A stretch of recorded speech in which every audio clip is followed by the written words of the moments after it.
আসসালামু আলাইকুম ওয়া রাহমাতুল্লাহ। প্রিয় ভাই ও বোনেরা, জান্নাত নিয়ে আমাদের মনে বহু প্রশ্ন।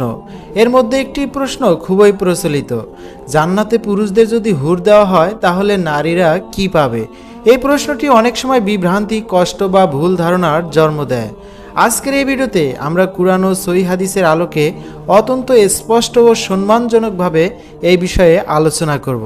ভিডিওটি শেষ পর্যন্ত দেখুন, ইনশাল্লাহ আপনার সকল বিভ্রান্তি দূর হবে।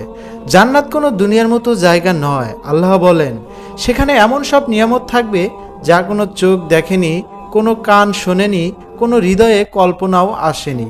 অর্থাৎ জান্নাতের সুখ, সম্পর্ক, ভালোবাসা সবই দুনিয়ার সীমার বাইরে। আমরা দুনিয়ার মাপকাঠি দিয়ে জান্নাতকে বিচার করতে গেলে ভুল করব। হুর সম্পর্কে সংক্ষেপে বলা দরকার। হুর হলো জান্নাতের বিশেষ সৃষ্টি যাদের কথা কুরআনে এসেছে। এটি মূলত পুরুষদের জন্য একটি নিয়ামতের কথা হিসেবে উল্লেখিত, কিন্তু এখানে অনেকেই থেমে যান আর বলেন, তাহলে নারীদের কি? আসল উত্তর এখানেই লুকিয়ে আছে। জান্নাতে কোনো নারী অবহেলিত হবে না। আল্লাহ স্পষ্ট করে বলেছেন, আমি তোমাদের মধ্যে কোনো আমলকারী আমল নষ্ট করি না, সে পুরুষ হোক বা নারী। অর্থাৎ জান্নাতে পুরুষ ও নারী দুজনেই সমান মর্যাদা পাবে। এখন আসি মূল প্রশ্নে। যদি কোনো নারী দুনিয়াতে বিবাহিত থাকে এবং উভয়ই জান্নাতে যায়, সেই নারী তার স্বামীর সাথেই থাকবে এবং হাদিস অনুযায়ী জান্নাতে নারী হবে দুনিয়ার চেয়েও অধিক সুন্দর, সম্মানিত ও মর্যাদাবান। এমনকি বলা হয়েছে, জান্নাতি স্ত্রী হুরদের থেকেও উচ্চ মর্যাদা সম্পন্ন। যদি কোনো নারী অবিবাহিত থাকে, তালাকপ্রাপ্ত হয় বা তার স্বামী জান্নাতে না যায়, আল্লাহ নিজ দায়িত্বে তাকে এমন সঙ্গী দেবেন যার প্রতি সে সম্পূর্ণ সন্তুষ্ট থাকবে। নারীদের জন্য সবচেয়ে বড় নিয়ামত কি জানেন?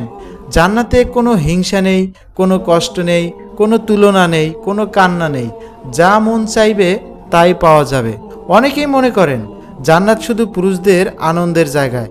এই ধারণা সম্পূর্ণ ভুল। কারণ জান্নাতে কোনো নারী কষ্ট পাবে না, কোনো নারী হীনমন্যতায় ভুগবে না, কোনো নারী নিজেকে বঞ্চিত ভাববে না। আল্লাহ জানেন নারীর হৃদয়ে কি সুখ এনে দেয়। প্রিয় বোনেরা, জান্নাতে আপনাদের জন্য এমন কিছু প্রস্তুত রয়েছে যা আপনি এখন কল্পনাও করতে পারবেন না। আর প্রিয় ভাইয়েরা, জান্নাত কোনো প্রতিযোগিতা নয়, বরং এটি আল্লাহর দয়া ও ভালোবাসার প্রকাশ।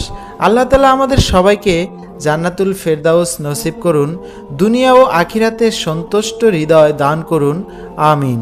ভিডিওটি ভালো লাগলে লাইক দিন, শেয়ার করুন।